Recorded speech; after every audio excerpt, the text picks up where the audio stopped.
Saya Novani Rakasiwi dari S1 Ilmu Gizi semester 3 ingin mempresentasikan tentang high pressure, susu, dan teknologi perbaikan zat gizi. Di sini saya akan membahas tentang yang pertama, pengertian high pressure, nomor kedua, homogenisasi tekanan ultra tinggi atau UHPH, yang ketiga, HPP susu, yang keempat, teknologi perbaikan zat gizi. Yang pertama, pengertian high pressure. Apa sih high pressure itu? Pressure adalah metode pengolahan makanan di mana makanan mengalami tekanan tinggi hingga 600 MPa atau 87.000 pounds per inch persegi atau PSI atau sekitar 6.000 atmosfer dengan atau tanpa penambahan panas untuk inaktivasi mikroba atau untuk mengubah atribut pangan untuk mendapatkan kualitas yang diinginkan konsumen.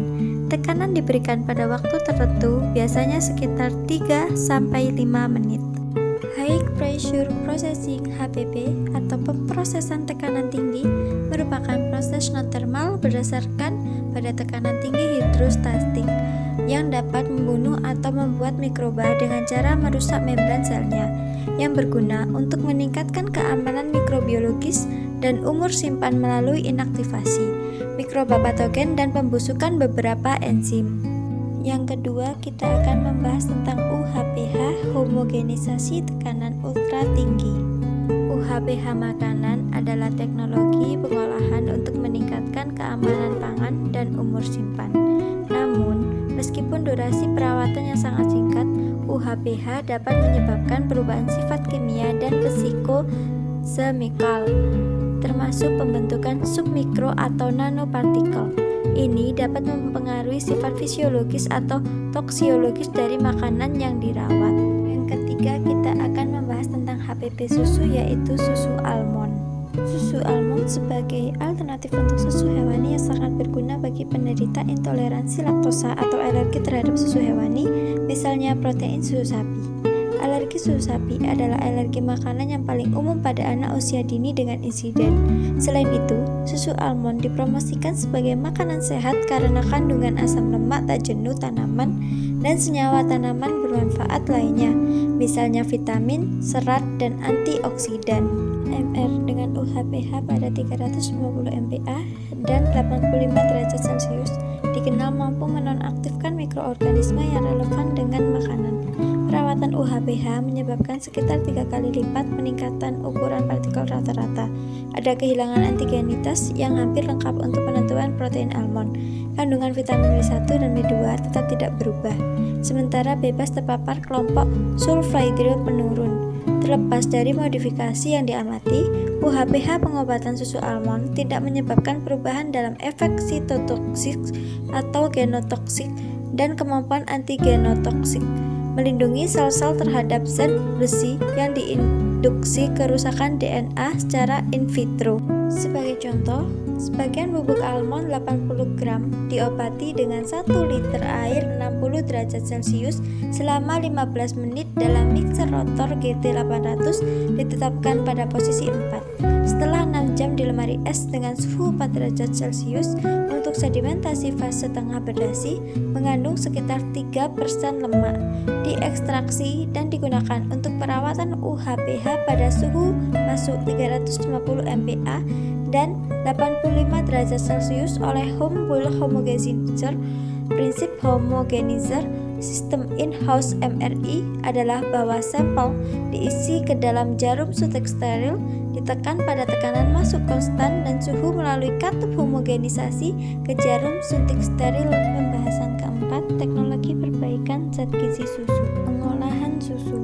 Susu adalah bahan pangan yang mengandung zat-zat nutrisi yang utama untuk kehidupan manusia, antara lain protein, lemak, karbohidrat, mineral, vitamin, dan faktor-faktor pertumbuhan. Selain itu, susu merupakan medium untuk beberapa mikroorganisme yang dapat merubah komposisi kimia susu selama penyimpanan. Susu mempunyai sifat lebih mudah rusak dibandingkan dengan hasil ternak lainnya, sehingga penanganan susu harus tepat dan cepat. Pengolahan susu secara sederhana merupakan salah satu penanganan lepas panen yang perlu dikembangkan karena untuk memperluas pemasaran susu sebagai usaha perbaikan gizi masyarakat. Di samping para peternak, tidak terlalu tergantung pada industri pengolahan susu. Ada 2 proses pengolahan susu. Yang pertama, proses pengolahan secara sterilisasi sederhana dengan pasteurisasi dapat mempertahankan kualitas susu sampai 48 jam dengan penyimpanan pada suhu kamar. Lama pemanasan, lama penyimpanan, dan jenis pengemasan berpengaruh terhadap angka keasaman.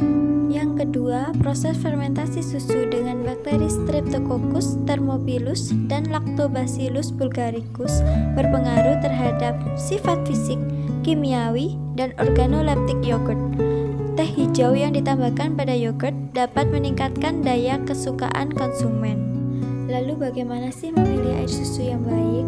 Yang pertama, bebas dari bakteri patogen.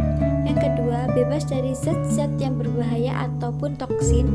Yang ketiga, tidak tercampur debu dan kotoran. Yang keempat, zat gizi tidak menyimpang dari kodek air susu. Bagaimana sih perbaikan gizi dengan susu? Susu itu mengandung lemak, 70% terdiri dari senyawa asam lemak. Yang kedua, karbohidrat, merupakan peralihan bentuk dari gula laktosa. Yang ketiga, kalsium. Kandungan kalsium setara dengan 7 mangkuk brokoli. Yang keempat, vitamin B12, memenuhi 50% kebutuhan vitamin B12. Vitamin A, memenuhi 15% kebutuhan vitamin A. Riboflavin, sekitar 35% mengandung riboflavin dan 10% mengandung fosfor. Terima kasih. Do you have any question? Jika ada pertanyaan, silakan ditulis di kolom komentar. Jangan lupa like, komen, dan subscribe.